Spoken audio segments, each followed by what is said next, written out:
Hello అండి, అందరికీ నమస్కారం. Welcome to my channel saisha.com. ఈరోజు ఈ వీడియో వచ్చేసరికి నన్ను కామెంట్స్లో చాలామంది అడుగుతున్న కామన్ క్వశ్చన్ అండి.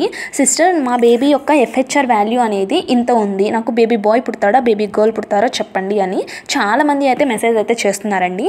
సో నేనైతే ఈ వీడియో కనుక చేస్తే అందరికీ ఒక క్లారిటీ అయితే వస్తుంది అని అయితే చేస్తున్నాను.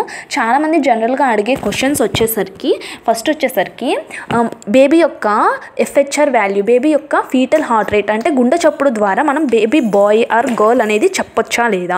ఇంకా సెకండ్ క్వశ్చన్ వచ్చేసరికి 150 అబవ్ ఉంటే బేబీ గర్ల్ పుడుతుంది, 140 బిలో ఉంటేనే బేబీ బాయ్ పుడతారు అని అయితే అంటూ ఉంటారు. అది నిజమా కాదా? అలాగే చాలామంది నాకు స్టార్టింగ్ స్కాన్స్లో 120 ఉంది BPM, తర్వాత 140 ఉంది, తర్వాత 150 160 ఇట్లా అయితే చేంజ్ అవుతూ ఉంటుంది. ఇలా ఎందుకు చేంజ్ అవుతుంది అని అయితే అడుగుతూ ఉన్నారు. సో ఈ క్వశ్చన్స్ అన్నిటికీ నేను ఈరోజు అయితే క్లియర్గా ఆన్సర్ అయితే చేస్తానండి. సో ఈ వీడియోని అయితే స్టార్ట్ చేసేద్దాం. అంతకంటే ముందుగా నా ఛానల్ కనుక మీరు ఫస్ట్ టైం చూస్తున్నట్లయితే ప్లీజ్ సబ్స్క్రైబ్ అయితే చేసుకోండి.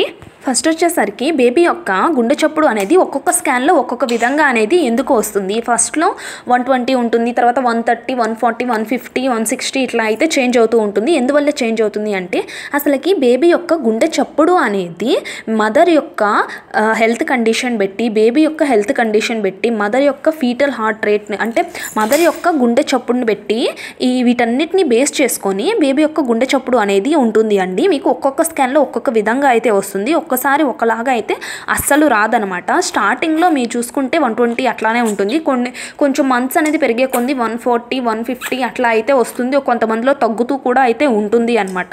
అది అంతా కూడా బేబీ యొక్క హెల్త్ కండిషన్ పెట్టి మదర్ హెల్త్ కండిషన్ మీద అయితే డిపెండ్ అయితే ఉంటుంది అనమాట. ఇలా చేంజ్ అవుతూనే ఉంటుంది. ఇంకా సెకండ్ క్వశ్చన్ వచ్చేసరికి చాలామంది 140 అబవ్ ఉంటేనే బేబీ గర్ల్ పుడుతుంది, 140 బిలో ఉంటే బేబీ బాయ్ పుడతారు అని అంటారు. ఇది నిజమా కాదా అంటే ఇదైతే అస్సలు నిజం కాదండి.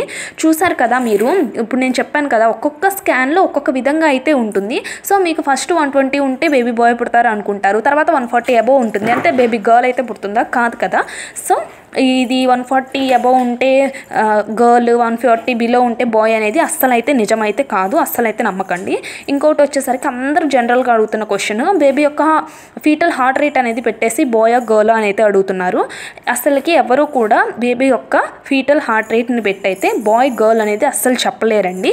ఓన్లీ మనకి టిఫా స్కాన్లో అయితే కనిపిస్తుంది జెండర్ అనేది, అది కూడా డాక్టర్స్కి మాత్రమే అయితే తెలుస్తుంది. కానీ మన ఇండియాలో జెండర్ అనేది తెలుసుకోవడం చట్టరీత్యా నేరం కాబట్టి ఎవరు డాక్టర్స్ అనేది మనకైతే చెప్పరు. మీ ఫీటల్ హార్ట్ రేట్ని బట్టి అయితే జెండర్ అనేది తెలుసుకోవటం అసలు అసాధ్యం అండి. సో చాలామంది అడుగుతున్నారు, మా బేబీ FHR వాల్యూ ఇంత ఉంది, నాకు అబ్బాయి పుడతాడా అమ్మాయి పుడతాడా అని. సో ప్లీజ్ ఇట్లా ఫీటల్ హార్ట్ రేట్ని బట్టి అయితే మనం బాయ్ గర్ల్ అనేది అస్సలు చెప్పలేమండి. ప్లెజెంటా అనేది ఎర్లీ స్కాన్స్లో మీకు పోస్టీరియర్ కనుక ఉంటే 87% బేబీ బాయ్ పుట్టే ఛాన్స్ ఉంది. దాంట్లో కూడా 13% గర్ల్స్ కూడా పుట్టారనమాట. ఇది ఒక రీసెర్చ్ అయితే చేసి అయితే చెప్పారు. అది కూడా మనకి ఎర్లీ ప్రెగ్నెన్సీ 12 వీక్స్ లోపు చేసే ప్రెగ్నెన్సీలో మీకు కనుక పోస్టీరియర్ ఉంటే 87% బేబీ బాయ్స్ పుట్టే ఛాన్స్ అయితే ఉందని ఒక రీసెర్చ్ అయితే చేసి అయితే చెప్పారు. దాంట్లో కూడా 13% గర్ల్స్ కూడా పుట్టారు. అది కూడా 100% అయితే మనం గ్యారంటీ అయితే ఇవ్వలేమండి. సో నేను క్లియర్గా అయితే ఎక్స్ప్లెయిన్ చేశానని అనుకుంటున్నాను. మీ డౌట్స్ అన్నీ క్లియర్ అయితే అయ్యాయని అనుకుంటున్నాను. నా వీడియో కనుక నచ్చితే ఒక లైక్ చేయండి, నా ఛానల్ సబ్స్క్రైబ్ అయితే చేసుకోండి.